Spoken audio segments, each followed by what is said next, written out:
What's up, YouTube? Warriorzoid coming at you with a drone update video.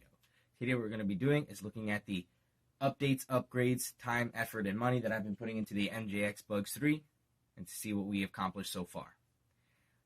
I've wanted to accomplish 3 essential things: higher quality video, FPV, and longer flight time. And the way I've accomplished those things is with the following. So let's take an in-depth look at what I've bought, built, and used to accomplish those 3 things. The way I accomplished shooting higher quality video was obviously getting a better camera. And here I have the Thai i60E. The reason I picked this up off Amazon was because it was a really good rated camera, high quality, rugged, everything you basically need to be able to shoot high quality video on a budget.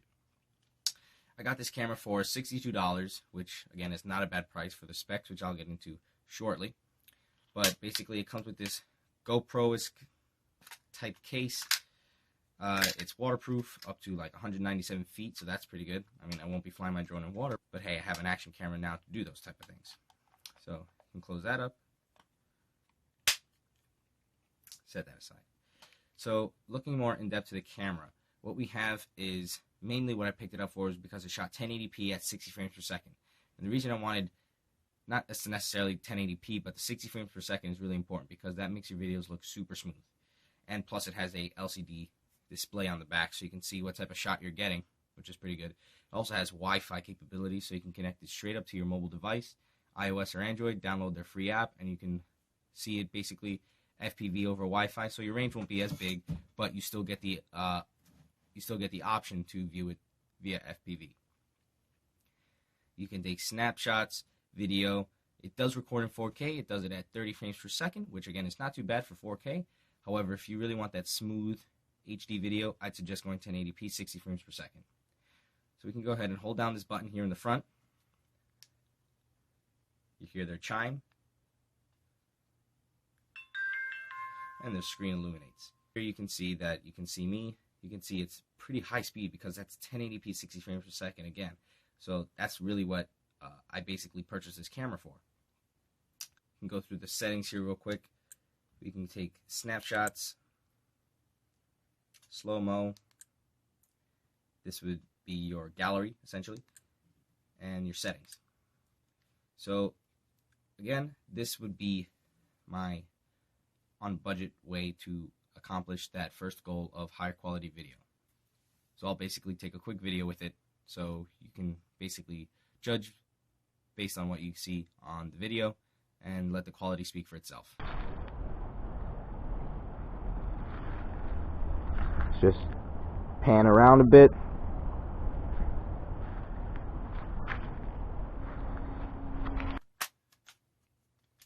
Close it up, and you're good to go. Let's move on to the next items. So my next goal that I wanted to accomplish was longer flight time.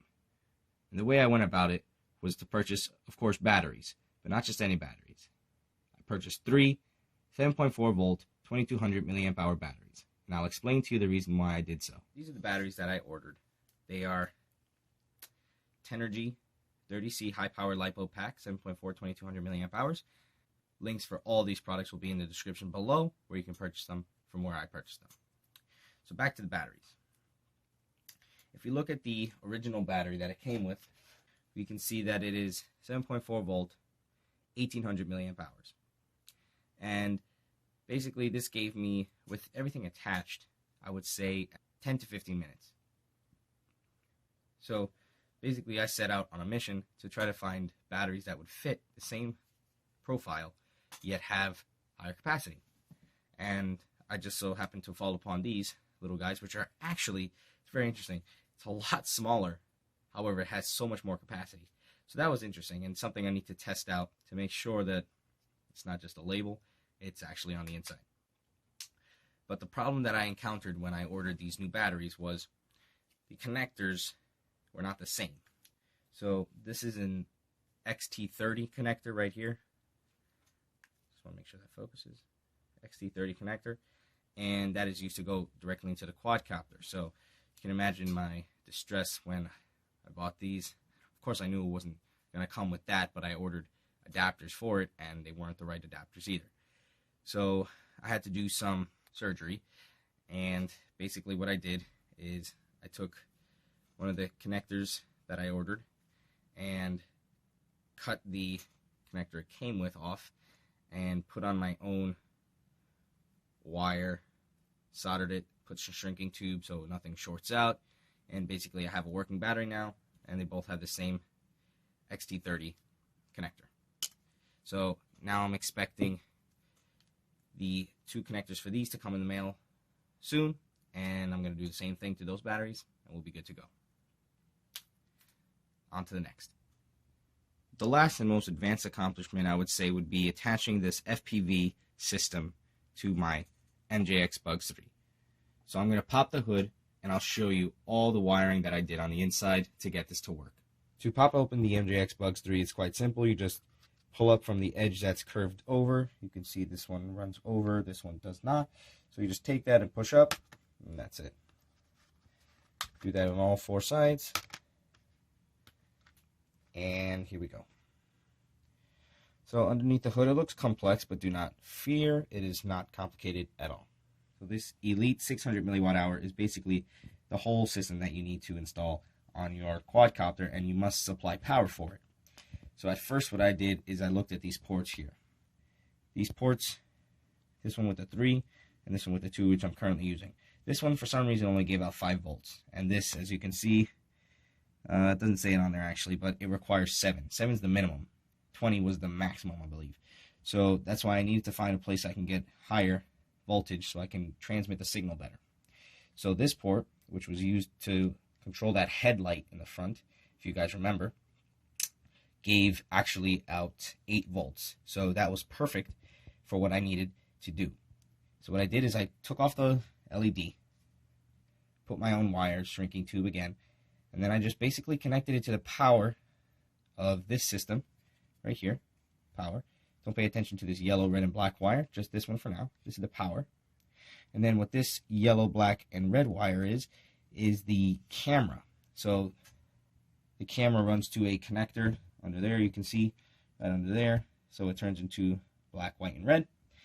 And I use the same frame to connect the camera to, and I use this copper piece of metal here so I can just put my camera through, drill a little hole, and basically pushed it through. The antenna, it just goes like so. So I can unscrew it for you.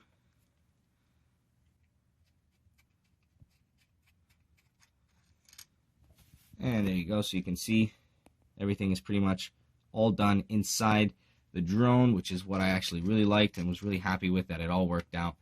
You can see that just screws on just like that. And I fold this up to get it out of the way of the camera.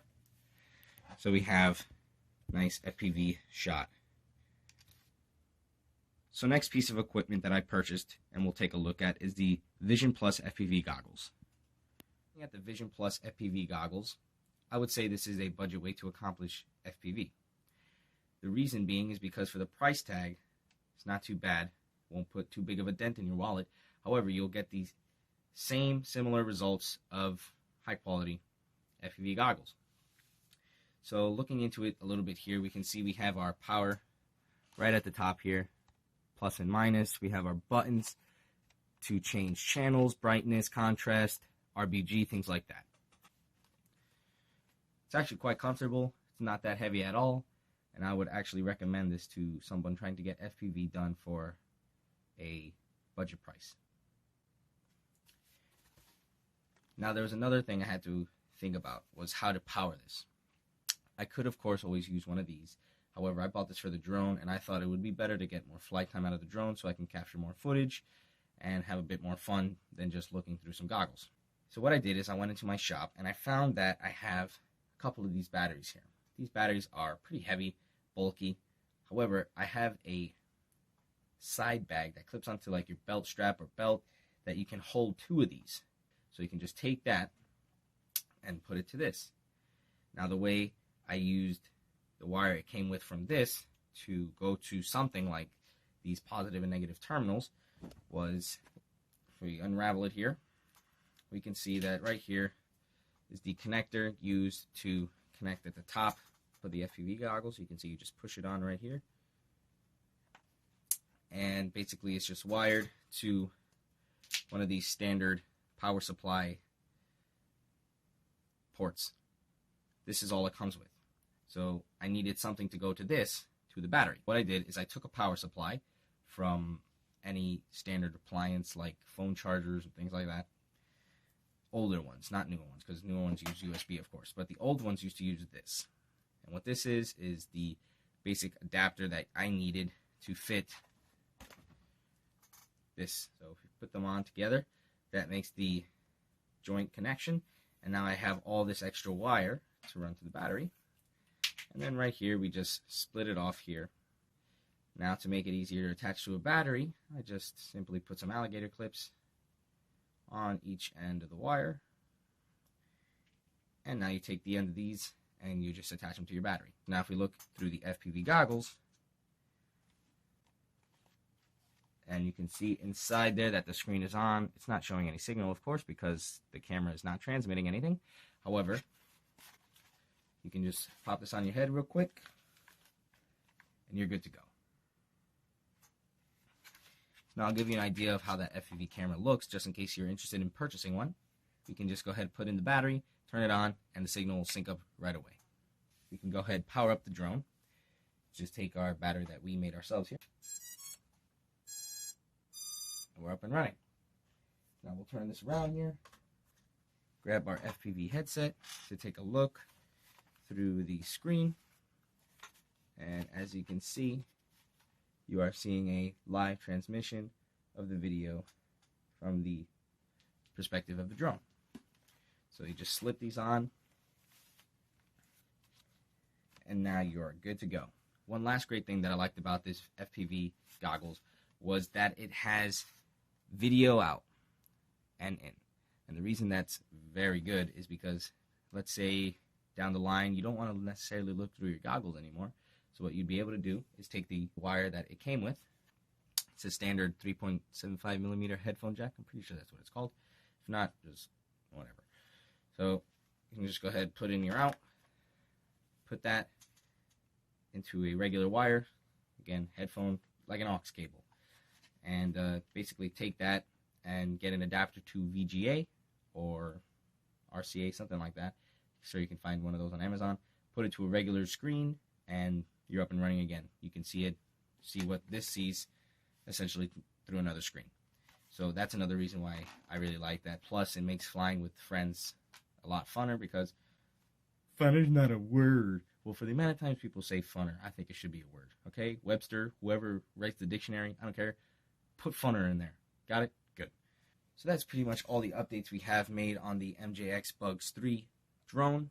I plan to take many flight videos, putting them up on YouTube so you can check it out, check out the quality, and basically all the shots that I captured, which should be pretty cool. So that's pretty much it for today's video. Hope you guys enjoyed. Go ahead and drop a comment down below, leave a like, and thanks for watching. Stay tuned on my channel to see my drone videos and my flights that I'm going to do. I'm going to do a flight test in my next video, so you guys can see that. Stay tuned. Thanks for watching. Warrior Zoino, out.